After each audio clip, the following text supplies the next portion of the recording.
But anyways, I had that vision, and basically it said, "Hey, this is the god of in metaphor and vision and no actual words. This is probably the god of roads. You should head south where it's safe, and it'll help.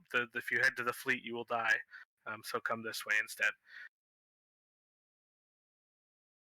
So I had a talk with the crew where I was like, the I don't know why you all think that the princess is here, but she's definitely not. I had the ship start heading south, and I had to have a talk with Scrapper about don't use all the eggs and kind of reinforce the like, we got plans for the eggs, just what to, Star Anise is never going to learn if we use all the eggs now. It would be a good idea. I agree, it would be delicious, but then they won't have any eggs to use. And then you'll have to teach them how to do things without eggs. So just not worry about that. We got it all resettled in the kitchen. I loved just you dealing with honestly anyone on the ship, but especially Scrapper and Star Anise was just so good. Very Makes me so great. happy. I loved it. My favorite ones were the talks with Scrapper and the talks with Mirage. Yes, Those were Mirage the too. Because we'll get to that in a minute, but Jared got into some weird double. Anyways, yeah. Yeah. Vane is next, because Vane, you finished your studying. Yes. So I feel like at this point Vane had not actually. No, at this point he I think finished making his arrowheads. So he made his Fey Anchorstone arrows that he had carved Yes. from the Fey Anchorstone. Um, which is this a good time to mention? Go for it. Okay. I don't think Vane has mentioned this, but correct me pretty if sure I'm wrong and only- if he has mentioned this. But back in the tavern, when he decided how he was going to actually kind of manipulate the Anchorstone into something, he actually had a sort of a vision. Not exactly, but like he saw something to kind of the tune of a kind of a shadow of Echo, which Vane was aware was like not a actual part of Echo's consciousness, but kind of like some kind of slice, some kind of representation. That he kind of had this conversation with, that, and he talked to it about what he wanted to do with the what he was seeking when doing his research into the Anchorstone, and he mentioned that he had been trying to find a way to break contracts, fey contracts, and leverage the magic of the Anchorstone to do that, because the Anchorstone is a relic that was whose nature was about those kinds of contracts with the Feywild and binding it to a place. So he wanted to kind of almost invert its nature to something that could be used to disrupt contracts with Fey magic, in pursuit of disrupting the effects that affected people. And so that's the origin of what the Fey Anchorstone arrows are that Vane has. Interesting. So was it kind of like a bit of Echo that was like imprinted on the Anchorstone? That's kind of the vibe that I got from it, yeah. Interesting. So you had a nice talk with Echo.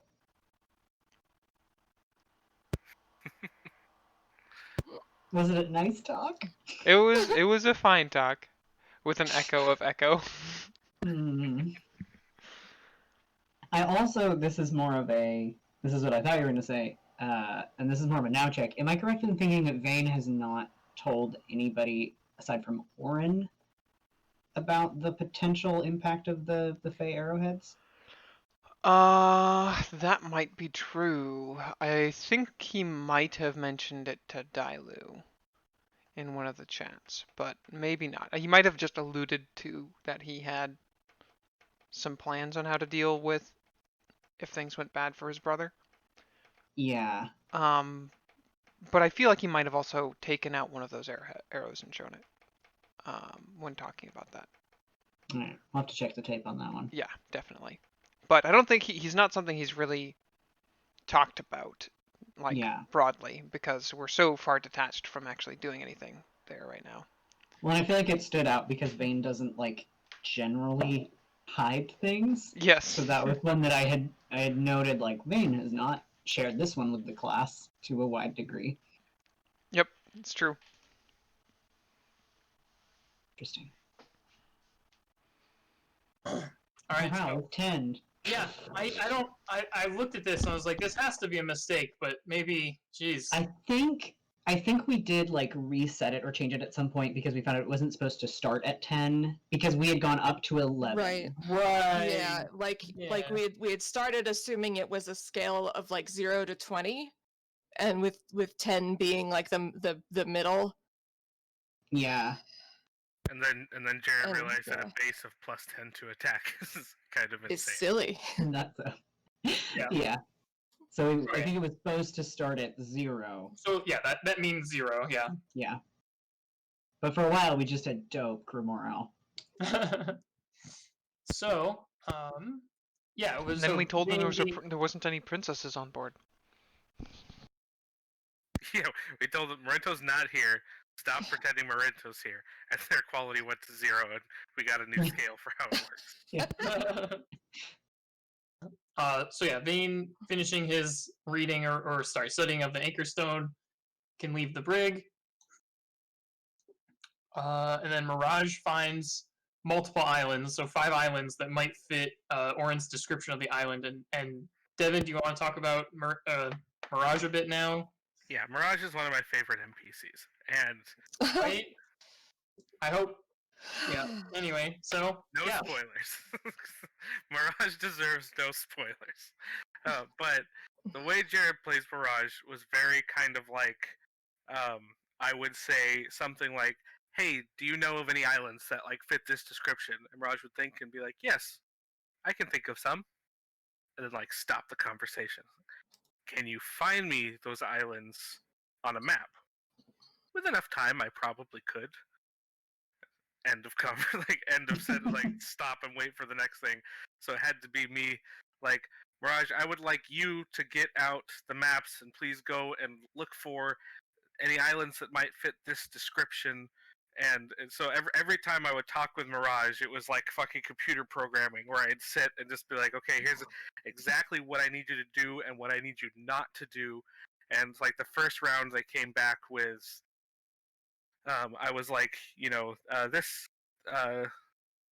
Can you give me, which islands, what islands you think this is? And they came out with a bunch of them, and then we narrowed it down to 5. And then of those 5, they were like, well, it could be this one given the description, but it's surrounded in like deadly rocks, and no one has ever gotten. It's like, okay, probably not that. And so we just kind of narrowed it down to the 5 islands that we thought it could be, that we would just kind of slowly go towards and route our way through. And I asked Mirage to kind of try and find us the best route there. And Mirage was probably should have started with Mirage was our navigator, and I basically just gave them, whenever they would like look for something, they would methodically, no matter what it was. If it was like only going to be in the south, they would go through and set out all of their maps one by one and place them all out, covering the floor and my desk, and on more than one occasion get done setting out the 30 maps just so, and then point out like the 3rd map they put out and be like, this is where we're at. So, after like 20 minutes of placing everything. Yeah, I just want to call out, just because I feel like this is a great time to mention it, in terms of the way that you've described Mirage, is that you said it's kind of like talking to like computer programming code directly to get it to run. And like the thing that you asked here is find the best path to get from point A to point B over a large distance. pathfinding is very hard for something that doesn't know how to prioritize. Yep. Yeah. And it was stuff like this where one of the things that I remember Mirage kept getting stuck on was like, well, these things might take us too close to the fleet. These things might take us into cursed waters. Those are both bad. Ergo, Yeah, it's that was it. impossible. And that kept being like, "There's no path." I was like, "There's no path." It's like, well, you didn't want us to go near. We don't want to go into the fleet, and this is the fleet, or this is cursed, and so we can't go anywhere. And I was like, okay, well, I had to be like, I want you to get me a path that goes not completely through cursed waters unless we have to, but maybe we can skirt the fleet a little bit, and just finagle it through all of the conditions that. So this is actually very interesting for me. If you had asked me, like, how does Mirage talk or whatever, I would not have used the words computer program. Like, I would have been like, they talk in very roundabout ways and all this stuff. Now that you're mentioning this is like super eye-opening to me. That's like exactly what it was. Is Mirage is a computer program, and it's really weird that I, as a a programmer and game designer, did not recognize this. Well, that makes sense because I had to say things like, "I want you to not do it this way, please." Like I'd have to speak with I ended up saying things like, "I want you to not add this map to the list of the maps that you're going to be using in order to get us around to this place, so that we can avoid doing this the second time we go through this area." Like this weird law, and that's the way that Mirage would kind of respond back to me, and I was able to kind of keep up with Jared's word jumbles in a way that was really a really kind of fun RP word puzzle. But it's really it great. always sounded very much kind of talking in circles through itself until we got to the point, and I'd end one of those sentences a little bit worried, and Mirage would just kind of be like, "Oh, okay, I can do that." So that is exactly what I thought you were doing. Is you were just like word vomiting, and it worked. And I was like, what is this magic that's happening? And yeah, now again that I know that it's computer programming, it's like the computer just does what you tell it to. Exactly, all of the conditions have to be taken into account. Yeah, if you just say find me point A to point B, it'll be like, okay, I'll do that. And like AJ said, it'll take forever, but they didn't say that. Or if you like say find me point A to point B, and they're like, path doesn't exist, I can't do it, but except they say it in actual English. Yeah, that blows my mind. Thank you. Well, that was also one of the things that really endeared me, Devin, to Mirage, and Orryn as well, I think, was the this is a little bit headcanon, but the downside to working with Mirage was that difficulty of communication and the meticulousness with which they went through every single option of like a map of the whole world, even if you were just going 5 miles.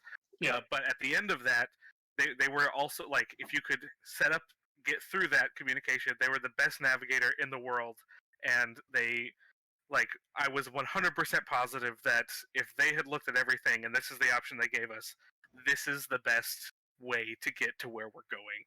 Right. The conditions that we've set. And so that's why they are still one of my favorite NPCs, just kind of as if I sit into Orryn for a second and think about them fondly, it was like, that was the best navigator that I will ever work with on a ship ever. And they are a master of their craft, kind of a setup. This was the first time the words cursed waters were uttered. And I remember both me and both Scout and Dailu going. And Vane going, "What?" oh? Yeah. Yeah, this was the point where, and this, we'll come back to this emotional resonance later, where a lot of us were kind of like, kind of tired of, fighting humans. Wouldn't it be great if we just fought monsters again? Because we're just fighting these crews of pirates and slaughtering them. And it feels maybe a little bad sometimes. But and after all of the moral ambiguity of Black Razor, it was like, something we can all agree on, just like a big monster or something. But at the same time, Dailu's like, cursed? Cursed?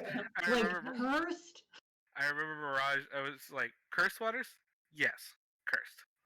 Cursed like how? Like, well, it doesn't say exactly, but most people don't come back. And just kind of that matter of fact, not afraid, not worried, just a statement of fact of like, oh yeah, Sadly. everyone dies there. Oh, okay, good. Cool. So we headed into Cursed Waters, south towards the 5 islands that Mirage had given us that were options of ones that I may have seen in my vision. Operation Rumor Mill. I forget what this actually was. This was Dilo and Thane's, I think, not party-sanctioned effort to continue throwing the crew off the scent Yes. of we are not going to the fleet. Which will never have consequences. The fact that you've set up a history of not having the same information about our fleet operations within the fleet as we pretend to have. Nope. Was it? Jeez, there was something really good with this. I forget what it was. Good Ooh. Operation Rumor Mill. Sorry, it wasn't that, but I just remember one important thing we didn't mention about when Oftrong was briefly in charge, when Orryn was in his coma, or trance, was that she had made the decision to staff the Horned Soldier, our second ship, with primarily the crew of the Horned Soldier, which was, in terms of the sailors, mostly still intact, rather than split our crew that was loyal between the two ships. So it was mostly fleet sailors on our just like pet fleet ship that we were sailing behind, which will be relevant here in a moment. I just really like this note that you have here that's like, we're heading south. True, says Jared. I think that was because Paul was like, I want to spread rumors, and Jared was like, alright, but you're also telling the truth. No, There was something really good with Operation Rumor Mill. There was a reason why we were doing it. I wasn't just being silly, and I think I vaguely want to say it was the crew thought we were like, I think this was the Marinto thing, where it's like they thought we were doing something for some specific reason, but I was like, no, let's keep morale up, and I was like, by lying to them. Oh, that's right. No, it was because we were headed south to go to that mystical place, and you were just like trying to throw them off the mystical place scent towards like, no, we're just gonna avoid the fleet. And Jared's like, well, you're not actually lying. So. Okay, that sounds about right. Let's go with that. I remember that this was another thing that Dialer and Thane tried to do that we either didn't roll well or it just did not do what we thought it would. It was an attempt to control the crew via misinformation. Yeah. It did not super succeed. And I want to note that I think that when the note above says true, says Jared, I think that's just referring to the fact that the direction that we're heading is indeed south. Because of the various direction confusions that we've had. Yeah. Well, no. That's also possible, but I think it was that, again, I was like, I'm going to lie to the crew and say we're going south to avoid the fleet. And Jared's like, but that is true. Like, that is what you are doing in both the lie and the real thing.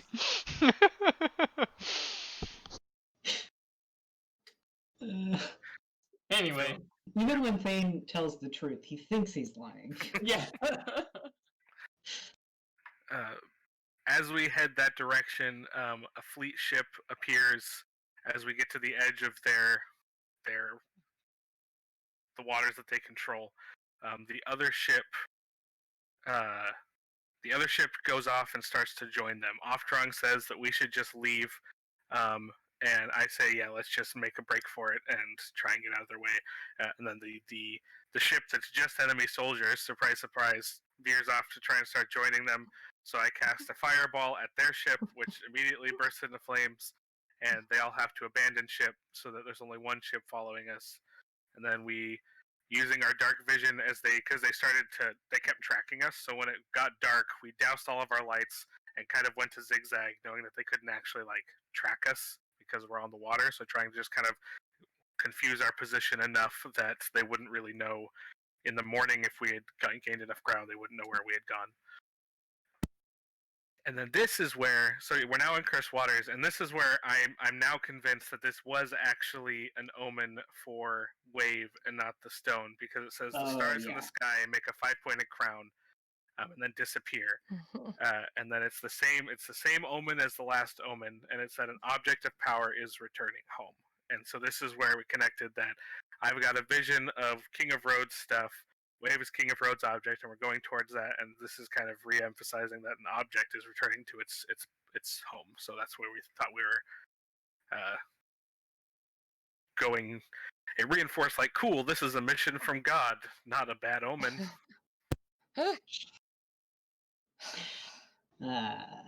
Aim here. And this is important to note, like, the edge of Fleet Waters is the beginning of Cursed Waters, if I recall. It was basically like, you are now cursed. So we were in it already. Because the fleet basically controls everything they can. Yeah.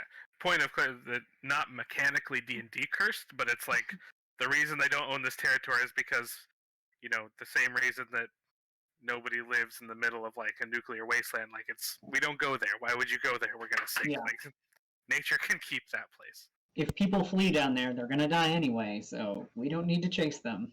It's the fire swamp. Yeah. Pretty much.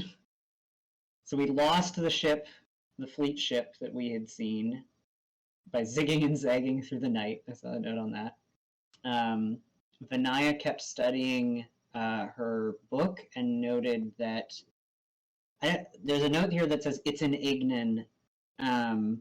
I don't remember if that's the whole thing is written in Ignan or that the secret. It's the secret. Text. The secret the secret parts.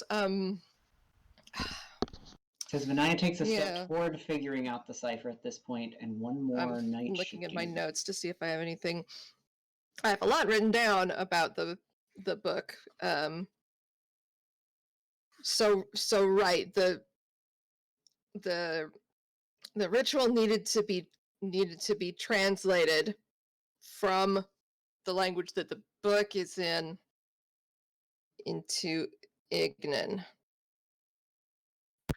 I think it was the cipher you had to cipher it in Ignan. Yeah, rather. It's like the book was in code, and when you broke that code, you got stuff in Ignan, and that Ignan was in a separate thing that you had to. Yeah.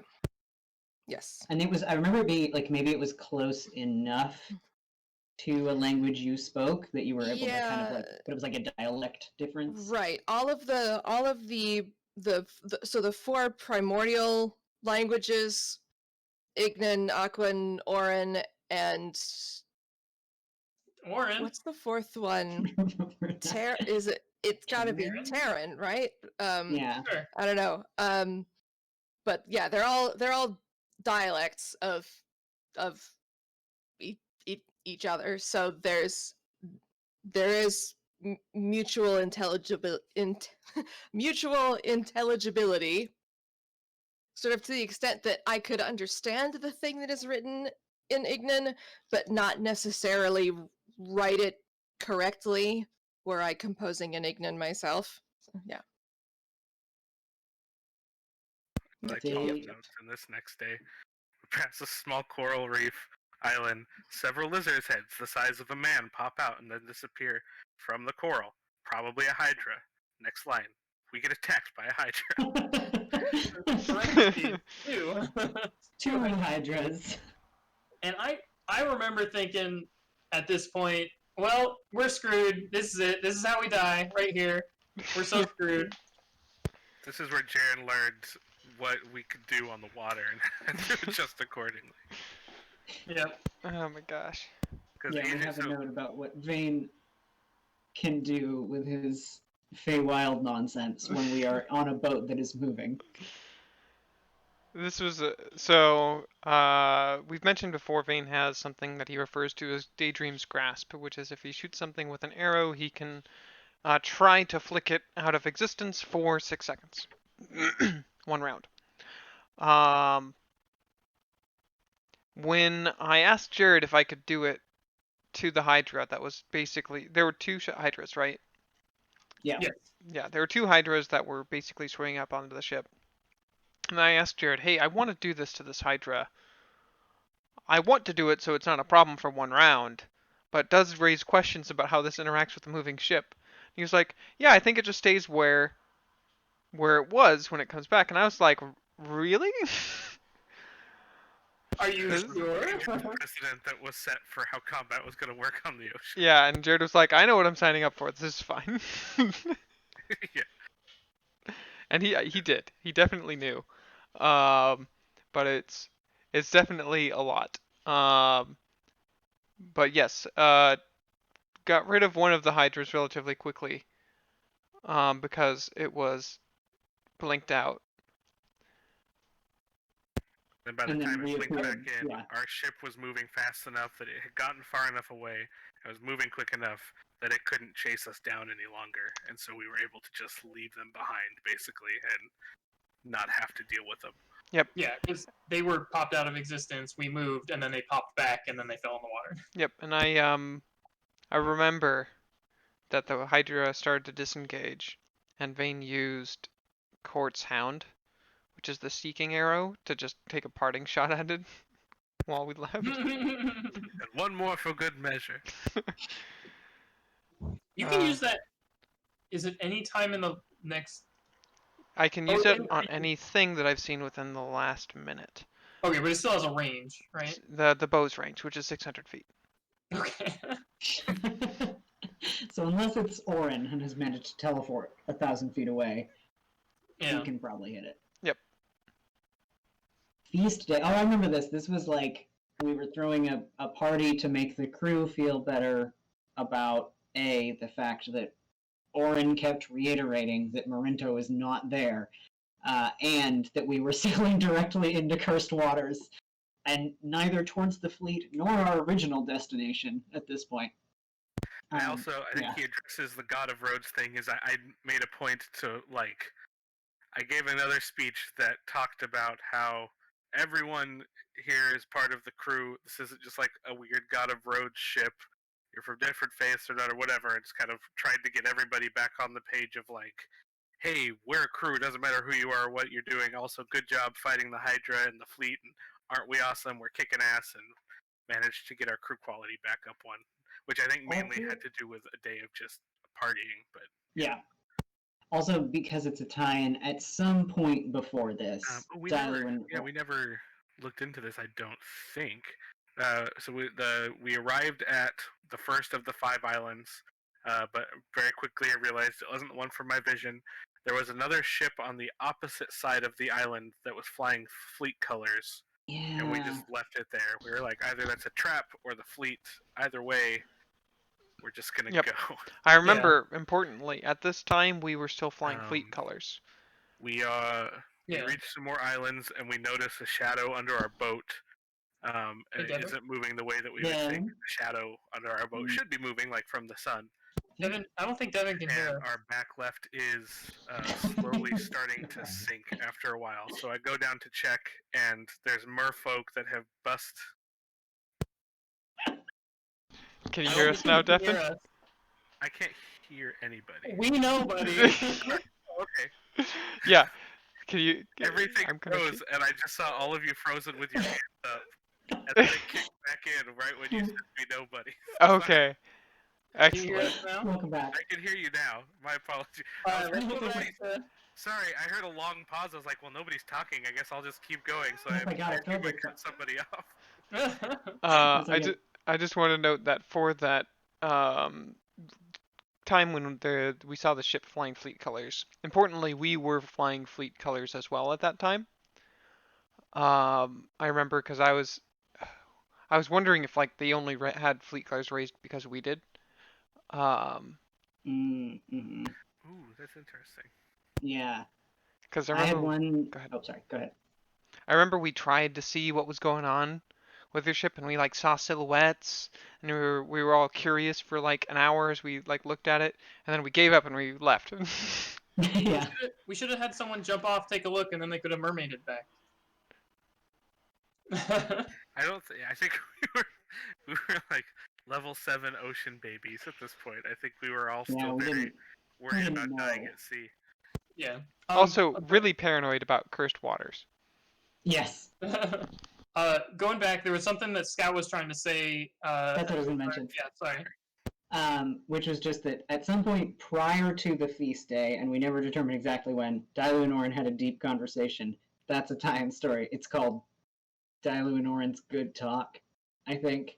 But I think we must have said it happened before Orryn's like trance, because it kind of explains why Dailu was becoming much more like, I don't know what the word is to describe Dailu's relationship to Orryn, because fond of or friends with doesn't kind of cover it. More like she kind of accepted him as a mentor. A prominent held it. figure. A prominent figure, and had gained a lot of loyalty towards Orryn at this point. I think one thing we talked about, and please correct me if this is wrong, but I think it was kind of like, Orryn seems like he's been doing this for quite a while. He's an old gnome, and probably he'll teach me some things about the stuff that I'm confused about. Is that kind of accurate where you were at that point? Yeah, and I think it was a lot of like, Orryn was establishing himself as somebody who had dealt with a lot of weird grief and guilt feelings, and was willing to, and Dailu had sort of directly ripped them out of his head to look at, so she knew that he knew what he was talking about, and so, yeah, Orryn kind of positioned himself as like, hey, look, I've been through some of this. I'm kind of maybe starting to do a little better. You can too. And it was like, sounds fake, but okay. Yeah, and we talked a lot about kind of what my idea of the God of Roads stuff was, and ideas about Black Razor, and it's worth a read, because I think it went pretty cool. All of our one-on-one talks have gone really cool. That was the first one, and it goes into a lot of Dailu and Orryn's inside gunk. Is that the weird goo inside of Dailu and Orryn? Is that in a transcript in the? Yeah, that's in the Discord. Excellent. Yeah, I just wanted to mention, whenever Orryn talks about whenever Orryn talks about the God of Roads to other people, I always imagine like Wave is squinting at Orryn, like over his shoulder, just like. Wave really, at this point in the story, Wave is really, really rooting for Orryn. Like, there was a point where you were going to study something, AJ, and I gave you guidance with one of my new powers. We had a D4 to a roll, and it was strictly like cleric power. And Jared says, Wave, in your head, you hear, wow, Orryn, that was really nice of you. That was good of you. And I was like, yeah, well, if he could learn stuff, we could, maybe use that to kill those people that we want to kill. And I remember Wade just goes, oh, okay. Yeah. That was the end. Yeah, I remember. I don't think it was quite like we were gonna go murder some people with it, but I remember that shutdown very clearly. Yeah, it was something along the lines of like, oh no, I did this selfishly for selfish reasons, because I need the information that he's gonna get. I'm not just helping him; he is my friend, but I need his information. And Wade was just like, oh, okay, well, that's fine then. Carry on. I have to go feed my cat.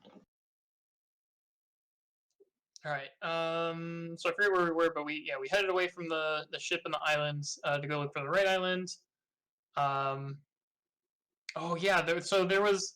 We were headed where we got to some more islands, and then there was this shadow under our boat. And we're like, that's weird.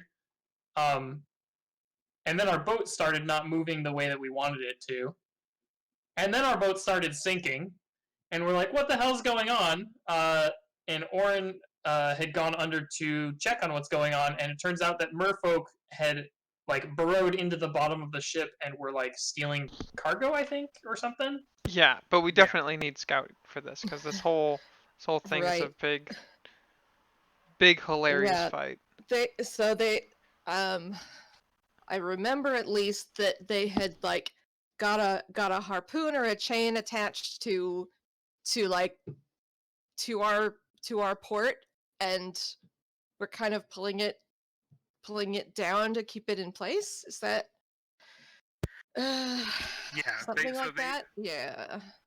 They had come up from underneath and had bored a hole in the bottom, No, actually, I think at this point they had just bored a big ass hole in the bottom, and that's why we were Yep. steering weird. It's just because we were taking on water. And Yeah, I don't think there was any chain at this point. I think that was just them, taking a hole. that's the Sahaugen later. Yep. Hmm. So I this think one, this is Sahaugen too, but I think we referred to them as merfolk for a long time. Mm-hmm.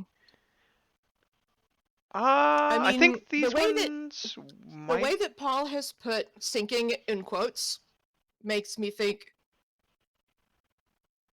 it was more than just taking on water. Right? I don't know, because I remember the second time it happened, like we had to actually, and I just don't see it in the notes, but it might be the second time it was a big thing to like actually go down and cast spells to knock the chains out of the bottom of the ship. I think there were two don't times that the remember. merfolk attack us, and I do think these guys were merfolk. Because Sahaugen, we say, I think, for the first time, much later. But yes, I think that we get another round of merfolk here in a minute. I think this was basically the introduction to them as a challenge. Was, our ship is sinking. Oh my gosh, there's merfolk in our ship.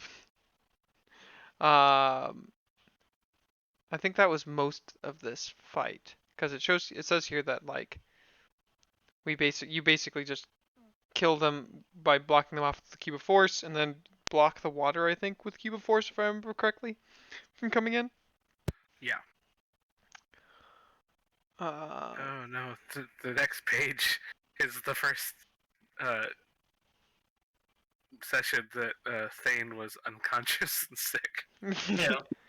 Okay, so I feel like that next session we did have another merfolk fight. And it says what we described having had happen to you, but I remember that we have neglected to give you pretty much any information every time you've been absent. So this is probably not an amazing summary that we gave you. Let's see. Yeah, so Paul missed the whole going to the first island, Yeah.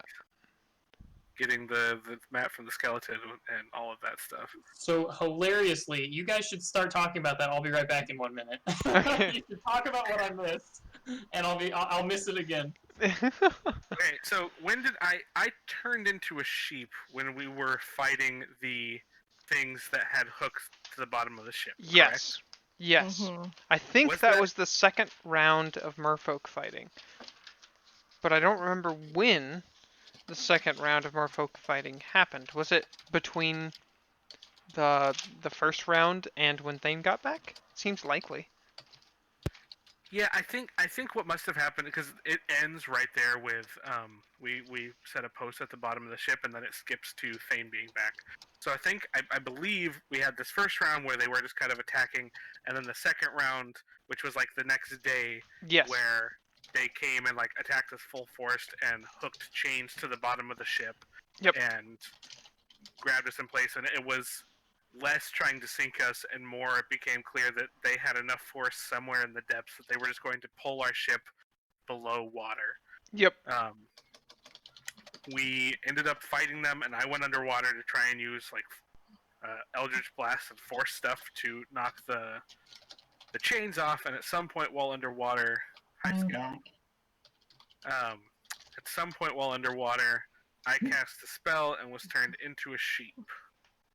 And I think luckily Dailu was down there with me.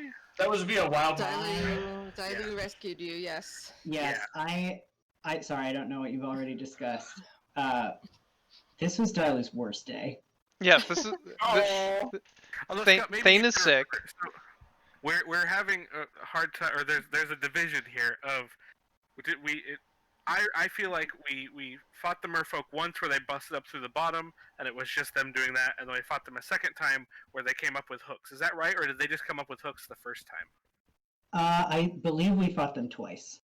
Okay. And the first time it was like, I think the first time they tried to steal stuff from the ship, but we were able to recover it. Yep. And then the second time they tried to straight up just drag the ship into the bottom of the ocean. Yeah, and I mean, Paul, do you remember being there for the session that that Orryn turned into a sheep? No, I specifically was not there for the session where he turned into a sheep. Well, there we I go. think that might have been one of the reasons it went so badly. That Yeah. we just had one fewer source of damage than I was And- usual. gonna say, this is Tyler's worst day, but this session covered like weeks of in-game time because it was a time skip. So things skip sick forever, and so it was just this escalating I like. feel like Paul was also out for like 2 sessions or something. I was out for this session, and then I think later I missed another one because I was actually sick twice for I think a week. Right. So each time it was. Yeah. Yep. Yeah. So the first one was primarily the fight with the merfolk, but also I think we explored the rest of the cursed island You- locations. You got to some maze or something, Ghost Reef that you were Yes, exploring. Yes. and then the second one was our first session at the Ghost Reef. So let's go through. So the mer person fight was I think the main. Please fill in any gaps, but I think the main thing was like they were gonna drag our ship under. We managed to fight them off. In the process, I got turned into a sheep and immediately started to drown because I was a sheep underwater and not like Orryn that looked like a sheep, but like literally just a sheep with a sheep's brain. Into so I- 0. I I really want immediately to started drowning. flesh out a little bit of the start here because the way this happens is great. So the chains attached to the ship. Orryn immediately goes overboard and starts swimming around and goes, "Oh, there's chains attached to the ship. Cool. Lets everybody know chains attached to the ship. We should get rid of those." And I think there were some people that stay on the ship that had to fight some merfolk. Do you remember? I think they started to bust in through the bottom again. Yes. So Yes, they that's what it started was. to slow down, and I was like, all right, somebody go below deck, and I'll go on the outside. And I figured like this is the same thing. This time I can cast spells and block the hole if I have to, and then they can attack from there, and we can just make this go Yeah. faster. But upon diving under the ship, saw a bunch of really like heavy like anchor chains that Yeah. had been like with a hook that had been stabbed into the wood of the ship. That were just disappearing, like we couldn't see the bottom of it, just disappearing into the dark of the ocean. So then, if I recall correctly, Vinaya took up the inside defense. That and, sounds right. In order, I think Vayne jumps into the water after Orryn and uses Summer's Flame to shoot at some of the chains, and gets paralyzed. No, Sato I think then immediately follows and goes into the water and starts attacking them with Whelm. Then Vayne gets paralyzed in the water from the coral weaponry of Oh. the merfolk, and seizes up. And Dailu, I think, jumps in at that point and drags Vayne to the surface, and then decides to never let Vayne live. One failed save down. It's not safe. It's not safe. I know you. And then at this point, Sato and Orryn, I think, have both been underneath the ship, and fighting people like straight below the bottom of the ship, directly beneath it. And Orryn casts, I think, Orryn's been using fireballs on multiple chains at a time, I think. And something that was above a cantrip, because that's the only way I could have cast. and then like on second or third one, you roll the roulette and get sheep o'clock. Fail your save, and you are now a drowning sheep. Oh, and one of the ones you had rolled right before that was the one that makes you emit blinding. Oh, Yes. right, yes. You were also right. this radiant sheep, could not be seen, and anyone 5 feet from you would be blinded. Yep, Yes. it's true. Yeah, that's right. With the radiant drowning sheep Jared also, under the hull of the ship. Jared also rolled randomly for me on like which direction I would go while kind of oriented underwater. So Mhm. it wasn't me choosing to swim up. It was like, well, we'll see what happens. I think Yeah. I also was in that time. I think you took some rounds to like hit at the hooks from the inside of the ship to knock them out. And I Yeah. think you're right. And I don't remember being very effective. Yeah, I think you could get to like only one, and then Vinaya at this point was wearing heavy armor, so she could not get in the water or she would Yeah. sink and die. Yep. Yeah. So Dailu, this is like I said, this is not just Dailu's worst day, but Dailu's worst weeks, beginning with Thane has the death flu and is down for the count, and then some merfolk show up and start trying to drink. They're not merfolk. These are Do you Sahaugen. remember this? Yeah. Hagen. But they have Right. the paralysis weaponry. Are you sure they're not merfolk? Yeah, no, Sahaugen have that's- fluid weapons. We Sahaugen called have them coral merfolk weapons. forever, and Jared was like, I remember Jared having a clarifying like, these are Sahaugen, and it has always been Sahaugen. Okay, And- okay, gotcha. This was the equivalent with monsters of the Rodenis Whetstone Kuna thing. Yeah. It's like, no. I never said they were merfolk. We all just ran with it being merfolk. And we're like, the merfolk came back just like, nope, it's still Sahaugen. It's Sahaugen the second and third time. But what Anyway, about on the fish beach? Was monster. that a Sahaugen? was Please a mermaid. save my people. The that's why prophecy. I think that's why we had it confused, because we were like, we've seen Yeah. a mermaid. Yeah, we know what they do. Anyway, sorry, that was a tangent. Vane has the death flu, and then immediately Vane jumps in the water and starts dying. And Dudley decides, okay, I'm lifeguard. And then as soon as she gets Vane out of the water, Orryn turns into a sheep and starts dying. While the ship is being dragged towards the bottom of the ocean with sick Thane on board. And it was I think lopsided at this point that's because you. like we'd broken a number of the chains, so it was like. Right. Just like one end of it. I think the thing that let you know I was in trouble, Jared said, was they happened like bam bam, like lights and then sheep. And so all you saw was blinding light that didn't stop, and that was enough for you to be like, I think I should go check on what's going on. Orryn. And I found a very waterlogged sheep. And then I remember this was before Dailu later got a swim speed, but didn't at this point. Because I remember using inspiration on the athletics check to drag a struggling dumb sheep Yes. out from underneath the ship and then back to the surface and then surface and start screaming like, Vanaya! Yep, I remember Get it. me in this blind. Get me in this sheep out of the sea. Jeez. Oh, that's right. And I remember I summoned Bubbles to like keep you company and keep you calm because you are a dumbass fucking sheep and you're freaking out. There's an Yep. official map that Jared/Paul has provided for the continents now in the last map of Torchline. Ah. Okay. I believe it's just the wait. Is there a new one? Oh, nice. Yeah. There is a new one, some might say. In a I- yes. Hand drawn in a professional art program. I actually do remember some details of the other Sahaugen fight. Mainly just that if we haven't talked about this, the prisoners revolted in the bottom of the ship during the first Sahaugen fight, I believe. Yes. I think this was because they were drowning. Yeah. It may have been. It's fair. You know. I remember Or because at the very least, like I think their cells might have been damaged, and so they were able to get out.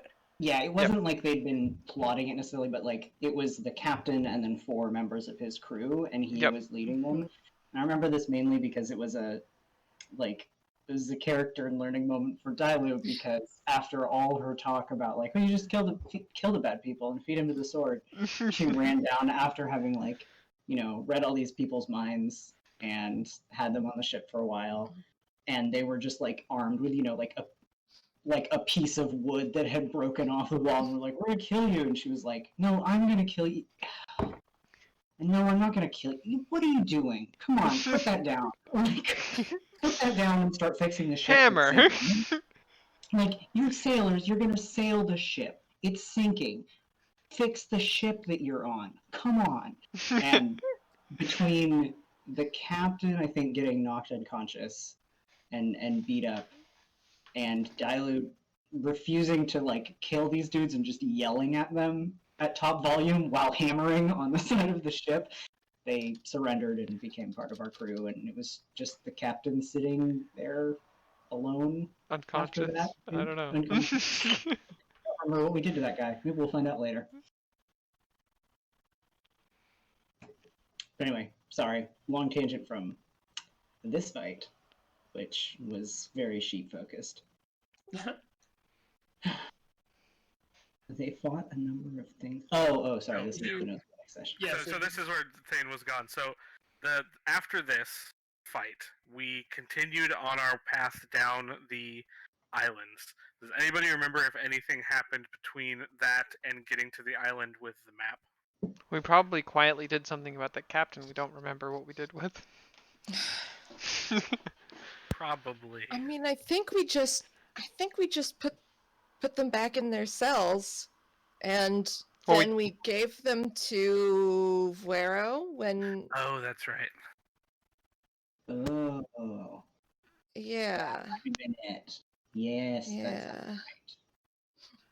Yeah, I don't remember anything before we reached the map island. I had completely forgotten about the map island. So, okay, well then, yeah. So we got to one of the islands. I don't remember if it was the last one or if it was just one of them on there. I think it was the last one. We get there and I recognize it from my vision. And we go up to investigate. And we look around, but really the only thing that we see on it is kind of a cove that points in.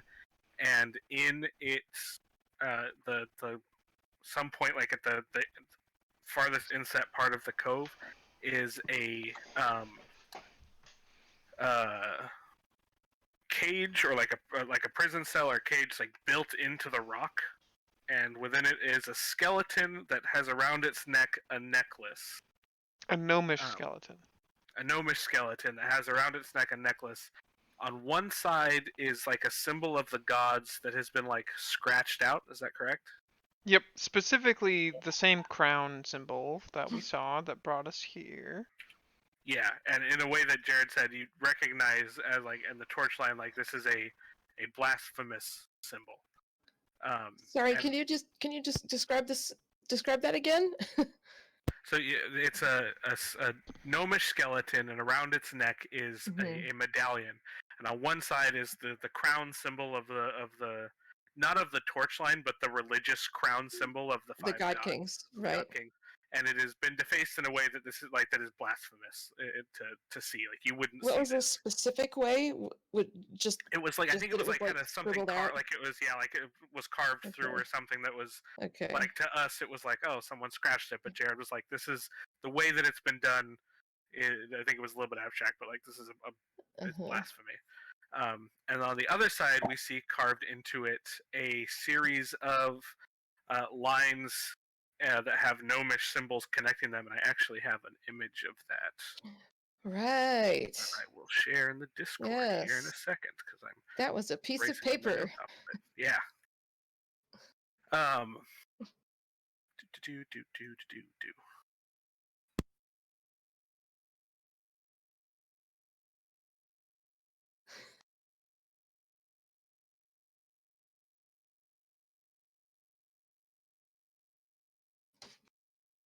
Man, I have all my notes on this thing.